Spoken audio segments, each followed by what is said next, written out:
اس وقت میرے لیے بہت ہی خوشی کی بات ہے اور ہمارے بچوں کے لیے بہت ہی خوش قسمتی کی بات ہے کہ اس وقت ہمارے بیچ ہمارے بہت ہی فاضل دوست، کرم فرما ساتھی محترم مولانا مسعود عالم صاحب ندوی تشریف رکھتے ہیں۔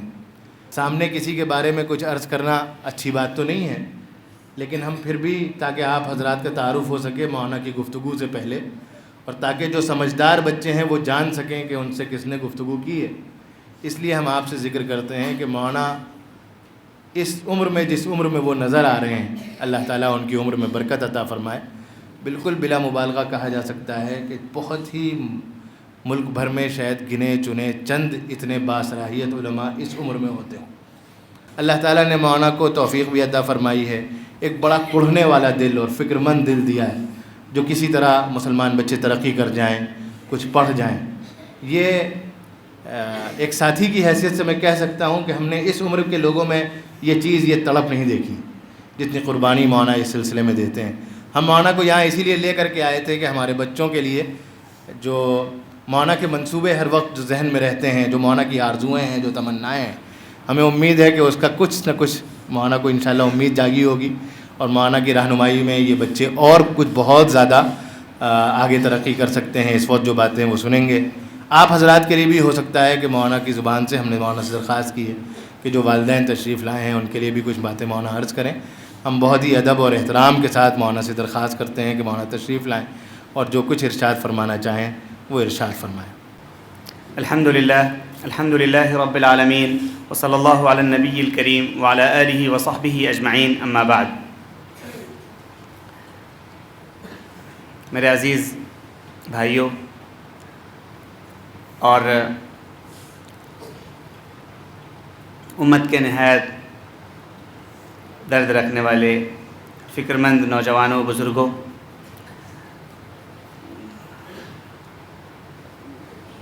پڑھتے پڑھاتے رہتے ہیں، بات چیت بھی کرتے رہتے ہیں، لیکن آج یہاں دین پناہ کے اس مدرسہ رشیدیہ میں آ کر جو احساسات ہیں میرے، جو خیالات دل میں پیدا ہوئے ہیں، وہ اپنے آپ میں بہت ہی الگ، بہت ہی منفرد ٹائپ کے ہیں۔ سب سے پہلے جس وقت ہم مدرسے میں داخل ہوئے تو جس چیز نے ہم کو متاثر کیا وہ یہاں کی صفائی تھی۔ چھوٹے چھوٹے بچے جہاں رہتے ہیں، بلکہ بڑے بڑے لوگ بھی جہاں رہتے ہیں، وہاں عموماً اس سلسلے میں اتنی توجہ نہیں ہوتی۔ کمرے، دروازے، گزرگاہیں، ہر جگہ صفائی نے سب سے پہلے دل کو موہ لیا۔ اور صرف جگہیں صاف نہیں تھیں، بچوں کے ناخن، بال، چہرے، ان کا سارا وجود اس قدر دھلا دھلایا، اتنا صاف، اتنا چمکتا ہوا کہ بس جی چاہ رہا تھا کہ انہی کے ساتھ رہیں، یہیں پھر سے داخلہ لے لیں، چھوٹے ہو جائیں، پھر دھیرے دھیرے بڑے ہوں، زندگی کا ایک سفر شروع ہو۔ یہ سب ہم سوچنے لگے تھے۔ تو سب سے بہترین چیز جو ہم کو یہاں پہ لگی وہ یہاں کی صفائی ستھرائی، نظم و نسق تھا۔ ورنہ عموماً آپ چلے جائیے، آپ کو بہت خراب لگے گا بسا اوقات۔ تو سب سے پہلے ہم اپنے جو ذمہ داران ہیں یہاں، اساتذہ جو اتنا صاف کر کے چمکا کے ماحول کو رکھتے ہیں، ہم ان کا شکریہ ادا کرتے ہیں۔ اور ہم اپنے ان عزیز بچوں کو بھی نہایت دل سے دعائیں دیتے ہیں کہ تم کتنے زبردست، کتنے عظیم ہو کہ اپنے بڑے بھائی، اپنے چچا، اپنے استاذ کی توجہ اس طرح حاصل کرتے ہو کہ وہ تمنائیں کرنے لگتے ہیں کہ میں پھر سے چھوٹا ہو جاؤں، پھر سے نورانی قاعدہ ہاتھ میں لے لوں، پھر سے حفظ کرنا شروع کر دوں، تمہارے ساتھ رہوں۔ مطلب اس طرح سے لوگ سوچنے لگتے ہیں۔ تم سوچو کتنے زبردست لوگ۔ اللہ تعالیٰ تمہاری عمر میں برکت عطا فرمائے، تمہارے ذریعے سے خیر کو وجود بخشے، تم میں سے ہر شخص ایسا عظیم انسان بن جائے کہ تمہارے والدین، تمہارے چچا، تمہارے ماموں، تمہارے خالو، ملت کے ایک ایک فرد تم پہ ناز کریں، فخر کریں۔ کہو سب لوگ آمین۔ ایک بات تو یہ تھی۔ اس کے بعد پھر دوسری بات یہ ہوئی، جب میں تھوڑا آگے بڑھا مغرب کی نماز کے لیے، تو وہ چپلوں کی ترتیب سلیقے سے رکھی ہوئی، اس نے تو بس ایک الگ ہی ماحول دماغ میں پیدا کر دیا کہ عموماً بچوں کے بارے میں یہ بات کہی جاتی ہے بڑے سرکش ہوتے ہیں، بات نہیں مانتے ہیں، سنتے نہیں ہیں، وغیرہ وغیرہ۔ چپلیں تک اس سلیقے سے رکھی ہوئی ہیں۔ پھر آگے بڑھا تو مسجد کے اندر کا جو ماحول تھا، ان کی تربیت کا، نظم کا، سلیقے کا، کتنی دیر سے یہ بیٹھے ہوئے ہیں، آپ دیکھیے ان کو۔ ایک ماسٹر صاحب آ کے بیچ بیچ میں تھوڑا سا خیال رکھ رہے تھے، ٹھیک ہے، لیکن ان کا صبر بھی دیکھیے آپ، ان کا نظم بھی دیکھیے آپ، ان کا ضبط بھی دیکھیے آپ. زبردست ہو تم لوگ، ماشاء اللہ، اللہ کا شکر ادا کرو. اس کے بعد پھر یہاں بزم شروع ہوئی تو تلاوت شروع ہوئی. پہلی قرأت جو سنی، میں نے کئی بار مولانا سے کہا، مولانا یہ تلاوت تو یہ ہم لوگ موبائل میں سنتے ہیں، کیسٹوں میں سنتے ہیں، بڑے بڑے قرہ کے یہاں سنتے ہیں، سچ بتائیے کیا بچے نے یہیں پڑھائی شروع کی ہے؟ مولانا نے کہا یہیں شروع کی ہے. اچھا تو یہ مستقل یہیں پڑھ رہا ہے؟ تو کہاں یہیں پڑھ رہا ہے. تو ہم نے کہا اگر یہاں کچھ بھی نہ ہو، صرف اتنا عمدہ قرآن پڑھنا آ جائے تو پھر ملت پر فرض ہے کہ وہ اس ادارے سے اب محبت کرے، اس کے لیے قربانیاں دے، فرض ہے. پھر دوسرا بچہ آیا، تیسرا بچہ آیا، اور محبتیں بڑھتی چلی گئیں. ظاہر ہے یہ صرف نمونے تھے، ورنہ اگر ایک ایک کر کے سنا جائے، دیکھا جائے تو جلوے اور نکلیں گے اور بھی شاندار ہوں گے. تقریر آپ نے سنی، مطلب کیسا، میں نے تو دیکھا ہے لوگوں کو. میں نے ایک بار کیریئر کاؤنسلنگ کا پروگرام کروایا تھا پورنیہ میں، یہاں سے تقریباً 1000 کلومیٹر دور. وہ واقعہ بھی مجھے یاد آیا. ایک ڈاکٹر صاحب تھے، MU سے پڑھے ہوئے تھے. کیریئر کاؤنسلنگ کے لیے میں نے ان کو دعوت دی اسٹیج پر. وہ اسٹیج پہ آنے کے بعد، زیادہ گرمی کا موسم نہیں تھا مگر پسینہ آنا شروع ہو گیا. تھوڑی دیر کے بعد ان کے ہاتھ کانپنے لگے، زبان میں تھر تھری پیدا ہو گئی. اس کے بعد پھر میری طرف مخاطب کر کے کہنے لگے، مولانا مسعود عالم صاحب میں ڈاکٹر ہوں، اسپیکر نہیں ہوں، اسٹیج پہ میرا بس نہیں چلتا ہے، ہم لوگ تو بس دوائیں لکھتے ہیں یا آپریشن کر دیں گے. ٹھیک ہے، کیریئر کاؤنسلنگ کا کام ہمارے باس ڈاکٹر شوکت علی صاحب سے لے لیجئے. بچوں محنت سے پڑھو، میں اسی کے ساتھ اپنی بات ختم کرتا ہوں. تو بڑے بڑے لوگوں کے چھکے چھوٹ جاتے ہیں، اور آپ نے دیکھا کہ کس مستی اور وجد کے ساتھ اتنے بڑے بڑے علماء کرام اور آپ جیسے والدین اور گارجن کو کیسا دم بخود آنکھیں پھاڑ کر بس آپ انہی کو دیکھ رہے تھے. مجھے بے انتہا خوشی ہو رہی ہے. میرے دل میں جو جذبات ہیں آپ کے لیے وہ میں کیسے بیان کرتا ہوں. یہ آج کا جو یہ مجمع ہے نا، یہ اپنے آپ میں بہت انوکھا البیلا قسم کا ہے. ہم لوگ مدرس لوگ پڑھاتے ہیں، اب تو ٹیچر ٹریننگ کا کورس بھی کرا دیتے ہیں، بحیثیت ٹرینر بلائے بھی جاتے ہیں. تو ہم لوگ کہتے ہیں کہ جہاں پر مثلث ہوگا، مطلب 3 طرح کے لوگ ہوں گے اور تینوں کا کوآپریشن ہوگا، اس نظام کو کوئی فنا نہیں کر سکتا ہے. نمبر 1 ایڈمنسٹریشن، انتظامیہ.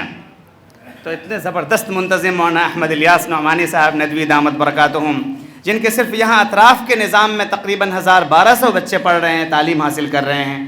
ہمارے پرنسپل صاحب، یہاں کے اساتذہ، ایڈمنسٹریشن، اور پھر اس کے ساتھ اساتذہ، پھر بچے اور بچوں کی پشت پناہی کرنے والے ان کے گارجن، اور قوم کے زبردست لوگ جو اپنا سب کچھ نچھاور کرنے کے لیے تیار رہتے ہیں.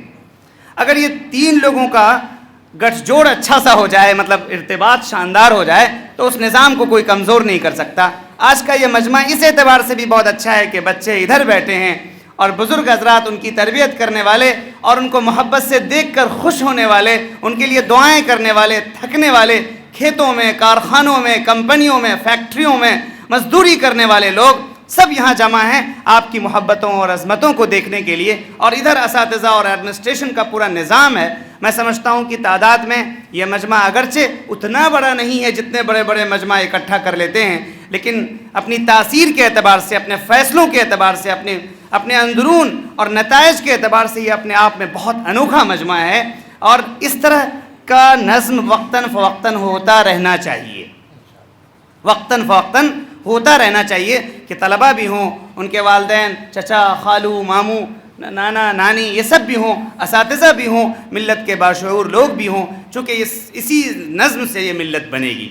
آج میرا یقین ایک بار پھر تازہ ہو گیا کہ جہاں اس طرح کے طلبہ موجود ہوں، ایسے گارجن موجود ہوں، اس طرح کے ایڈمنسٹریٹر اور اساتذہ موجود ہوں، اس قوم کے بارے میں کوئی بھی اگر یہ کہتا ہے کہ یہ قوم مٹ جائے گی تو جھوٹا ہے. وہ اس قوم کی زندگی طے ہے، اس کو حیات جاوید عطا ہو چکی ہے. جہاں اس طرح کے بچے ہوں گے اتنے شاندار، وہ قوم مٹ جائے گی. جہاں اتنے شاندار شفیق والد اور چچا ہوں گے وہ قوم مٹ جائے گی. جہاں اتنے محنت کرنے والے اساتذہ ہوں گے، ایسا مثالی نظام ہوگا، وہ قوم مٹ جائے گی. جو مٹانے کے لیے بڑھے گا وہی مٹ جائے گا. عزم کریے انشاءاللہ کہ اللہ کے کلمے کی بلندی کے لیے ہم لوگ یہاں کام کریں گے. میرے عزیز بھائیوں، میں تم سے ایک دو بات کہتا ہوں. اب تمہارے محلے میں بہت سے بچے ہوں گے، ان میں سے کچھ وہ ہوں گے جو کھیل کود میں مصروف ہوں گے، کچھ وہ ہوں گے جو چند پیسے کما کر لاتے ہوں گے، اپنے والدین کی مدد کا سبب بنتے ہوں گے. کچھ بچے وہ ہوں گے جیسے تم گھر سے دور ہو پڑھنے کے لیے، وہ گھر سے دور ہوں گے کمانے کے لیے. ضرورت تو گھر کی ان سے پوری ہو جاتی ہے، کل کما کے تم کو بھی دینا ہے انشاءاللہ. بولو نا انشاءاللہ. کمانا نہیں، خالی پڑھنا ہے کیا؟ ایسا نہیں ہوتا ہے. لیکن ان سب کے بیچ میں تمہارا جو مقام ہے وہ اپنے آپ میں بہت زبردست ہے. ہم لوگ بھی کما کے گھر کو تقویت دیتے ہیں، لیکن پڑھ کے. اس وقت تمہاری سب سے بڑی کمائی یہ ہے کہ تم پڑھنے کے لیے فکر مند ہو جاؤ. پڑھنے کے لیے فکر مند ہو جاؤ.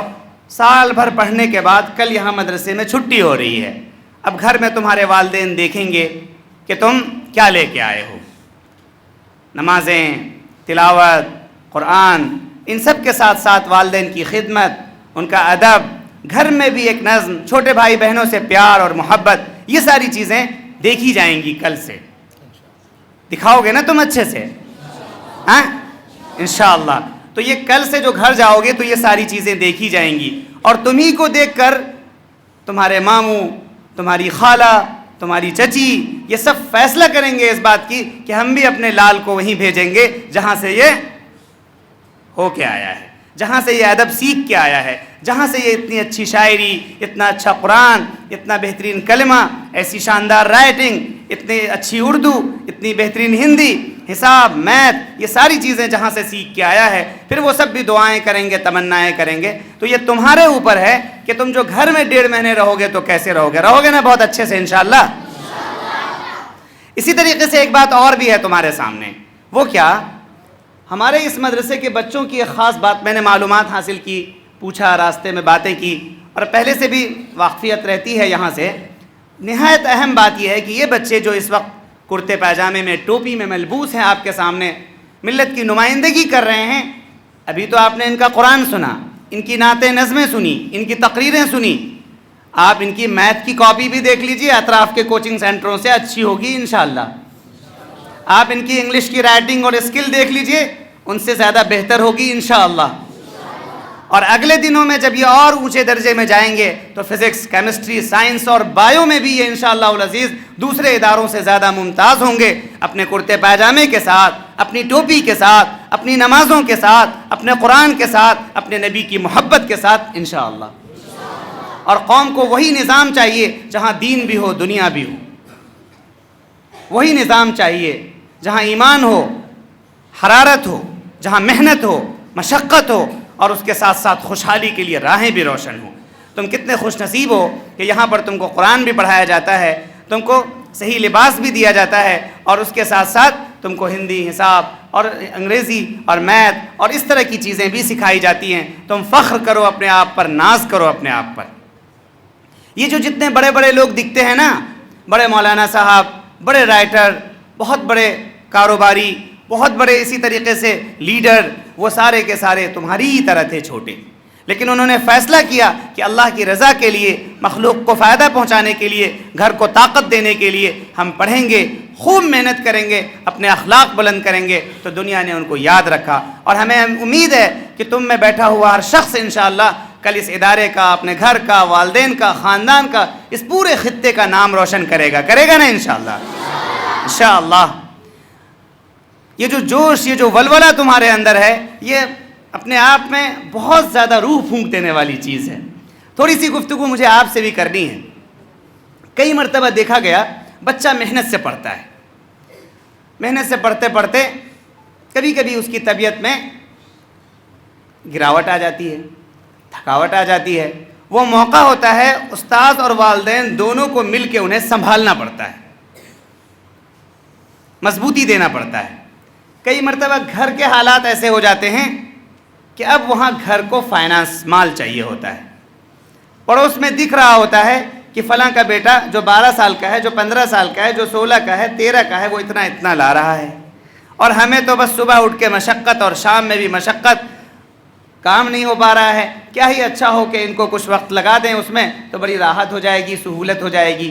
11 12 13 14 سال کی عمر میں وہ بچہ جس کے ہاتھ میں قلم ہے، جس کے قدم کتابوں کی طرف، جس کی نگاہیں کاپی کی طرف تیز بڑھتے چلے جاتے ہیں، مکتب کی طرف، مدرسے کی طرف، ایک دم سے والدین میں سے کسی کے دل میں خیال آتا ہے اور بس چند پیسوں کے لیے ان معصوم لڑکوں کو جو ابھی اچھے سے کام کے قابل بھی نہیں ہوا، جس نے ابھی ہائی اسکول بھی نہیں کیا، ابھی حفظ بھی پورا نہیں ہوا تھا، ابھی اس نے گریجویشن نہیں کیا، کئی سارے اسکلز نہیں، بس جلدی کے چکر میں ہم نے ان کو کیا کیا، جھونک دیا۔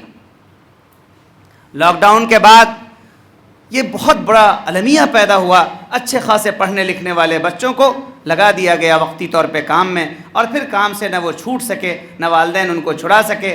لاکھ مدرسے والے، اسکول والے، مکتب والے، اسکول کالج والے اپروچ کرتے رہے، لیکن ان کا تو ڈراپ آؤٹ ہو چکا تھا، ان کی تو تعلیم جا چکی تھی۔ میرے عزیز نوجوانوں، بزرگوں، یاد رکھیے، دنیا کی جس قوم نے بھی ترقی کی ہے، قربانی سے ترقی کی ہے، تعلیم سے ترقی کی ہے، قلم کے راستے سے ترقی کی ہے، ہنر کے راستے سے ترقی کی ہے۔ علم کو اگر ٹھیس پہنچایا گیا تو لاکھ پیسے آپ کے پاس ہوں، یاد رکھیے گا وجود کی حفاظت نہیں ہو پائے گی، نہیں ہو پائے گی حفاظت۔ اس لیے یہ فیصلہ کریے کہ بھوک برداشت کریں گے، مشقتیں برداشت کریں گے، جھیلیں گے، اپنی گاڑی کمائی کا ایک حصہ اس طرح کے اداروں اور اس طرح کے نونہالوں پہ خرچ کریں گے اور تعلیم کو ترک ہونے نہیں دیں گے۔ یہ ایک مضبوط فیصلہ کرنا پڑے گا پوری قوم کو، تبھی جا کے یہ قوم پستی سے نکل سکتی ہے، تبھی جا کے یہ قوم اقلیت میں رہتے ہوئے اکثریتوں کے ساتھ مضبوط طریقے سے معاہدے کے ساتھ رہ سکتی ہے، خود کو صرف فائدہ نہیں پہنچا سکتی بلکہ انہیں بھی فائدہ پہنچا سکتی ہے۔ ہمارا وجود اس ملک میں اس لیے بھی ہے کہ ہم صرف اپنی بات نہیں کرتے، ہم تو کہتے ہیں الخلق عیال اللہ، ساری مخلوق خدا کا کنبہ ہے، ساری مخلوق خدا کا کنبہ ہے، ہم اس روئے زمین پر خدا کے خلیفہ اور اس کے جانشیں ہیں، ہمیں تو سب کے لیے تھکنا ہے، سب کے لیے مرنا ہے، سب کے لیے کام کرنا ہے۔ ہم خود غرض لوگ نہیں ہیں کہ صرف اپنی دکان چمکا لیں، اپنے مکان بنا لیں، اپنے گلیوں کی تعمیر کر لیں، اپنے لیے مدرسے بنا لیں، ہم اس طرح نہیں سوچا کرتے، ہم تو اللہ تعالیٰ کی ساری مخلوق پر اللہ کے خیر کو عام کر دینا چاہتے ہیں۔ اس فیصلے کے لیے ضروری ہوگا کہ ہماری نسل پڑھی لکھی ہو، اس فیصلے کے لیے ضروری ہوگا کہ ہماری نسل پڑھی لکھی ہو۔ جب ٹیچرز ہمارے پاس ہوں گے، ڈاکٹرز ہمارے پاس ہوں گے، علماء ہمارے پاس ہوں گے، خطبہ اسپیکرز ہمارے پاس ہوں گے، ہر طرح کے لوگ ہوں گے، تبھی تو ہم آگے بڑھ پائیں گے اور سب کو دے پائیں گے۔ تو یہ ایک فیصلہ کرنے کی ضرورت ہے۔ میں سمجھتا ہوں کہ قوم نے بڑے پیمانے پر یہ فیصلہ الحمدللہ کیا بھی ہے، ہزار غربت کے باوجود، ہزار کمزوریوں کے باوجود اپنے مال کا ایک حصہ، اپنی اولاد، اپنی بیٹیاں اور اپنے وقت کا ایک حصہ آج کے اس دور میں بھی امت الحمدللہ نونہالوں کے لیے خرچ کرتی ہے، نکالتی ہے۔ میں سمجھتا ہوں کہ آپ کا یہ عزم، آپ کا یہ فیصلہ اس پورے علاقے کو انشاءاللہ نہال کر دے گا، شاداب کر دے گا، اور اب تو اس کی شادابی میں کوئی شبہ نہیں ہے۔ یہ بھی سن کر بے انتہا خوشی ہوئی کہ یہ جتنے بچے ہیں سب 10 کلومیٹر کے اندر ہی کے ہیں تقریباً، اکا دکا کہیں کے ہوں گے تو وہ ہوں گے۔ یہ بھی بہت اہم ہے کہ اس سے آپ سوچئے اگر 20 سال تک یہ محنت برابر ہوتی رہی اور یہ پودا یوں ہی ہرا بھرا ترقی کرتا رہا، آپ کی محنتیں اور آپ کی محبتیں اس کو ملتی رہیں، تو اس علاقے میں کس کس طرح کے فنکار ہوں گے، کتنے ہنرمند ہمارے بچے ہوں گے۔ اور اس کی بھی کوشش ہو کہ بچیوں کی بھی معیاری تعلیم کا انتظام ہو۔ مولانا نے بتایا کہ اس کی بھی کوششیں جاری ہیں، اللہ تبارک و تعالیٰ اس خاکے میں بھی رنگ بھرنے والا بنائے۔ سچی بات یہ ہے کہ یہاں آج آ کر مجھے ایک نئی زندگی، نئی طاقت، نئی روح عطا ہوئی ہے، اور میں یہ سمجھنے پر پوری طریقے سے مجبور ہوں ایک بار پھر سے کہ انشاءاللہ العزیز اس قوم کو، اس علاقے کو، یہاں کی پوری آبادی کو اور اس نظام سے محبت کرنے والوں کو دنیا کی کوئی چیز کمزور نہیں کر سکتی۔ مضبوطی اس کے لیے مقدر ہے، مقرر ہے، خدا کی طرف سے اس کا فیصلہ ہو چکا ہے، کیونکہ انہوں نے تہیہ کر لیا ہے کہ ہم اللہ کے دین کو بلند کریں گے، اللہ کے بندوں کو نفع پہنچائیں گے۔ چھوٹے چھوٹے نونہال جو بھٹک رہے ہیں، در در کی ٹھوکریں کھا رہے ہیں، ان کے گھروں سے نکال کر اس محفوظ قلعے میں رکھ کر ان کو دین و ایمان بھی سکھائیں گے، ہندی حساب انگریزی بھی سکھائیں گے، ان کو ڈگریاں بھی دلوائیں گے اور اس کے آگے کی منزلوں تک لے جائیں گے۔ یہ وہ فیصلہ ہے جو انشاءاللہ العزیز اس پورے علاقے کی تقدیر بدل دے گا۔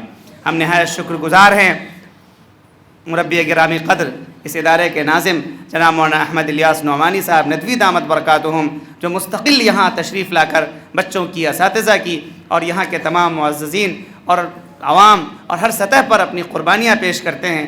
اللہ تبارک و تعالیٰ اس کا بہترین بدلہ عطا فرمائیں اور اسی طریقے سے یہاں کے اساتذہ، ذمہ داران اور اپنے ان نونہالوں کو سب سے زیادہ دل کی مبارکباد گہرائیوں سے ہم پیش کرتے ہیں کہ تم کو دیکھ کر جو خوشی مجھے آج ملی ہے، سچی بات یہ ہے کہ اس کو کبھی فراموش نہیں کیا جا سکتا، بھلایا نہیں جا سکتا۔ ہم انشاءاللہ تم لوگوں سے ملنے پھر آئیں گے، اور ضرور آئیں گے، آتے رہیں گے، اور تمہاری تعلیمی ترقی میں مولانا کے ساتھ مل کر انشاءاللہ العزیز ہم بھی جو کچھ ہمارے پاس ہے اس کا کردار ادا کریں گے انشاءاللہ۔ ماں حضرات کے شکر گزار ہیں کہ دن بھر تھکنے کے باوجود شام کا وقت فارغ کر کے آپ یہاں آئے ہیں اپنے ان اساتذہ اور بچوں کی محنت اور محبت کو دیکھنے کے لیے۔ اللہ تعالیٰ اس کو قبول فرمائے اور اس سلسلے کو ہمیشہ دراز کرے۔ ایک بار پھر دل کی گہرائیوں سے شکریہ۔ بارک اللہ فیکم، جزاکم اللہ خیرا۔ السلام علیکم ورحمۃ اللہ وبرکاتہ۔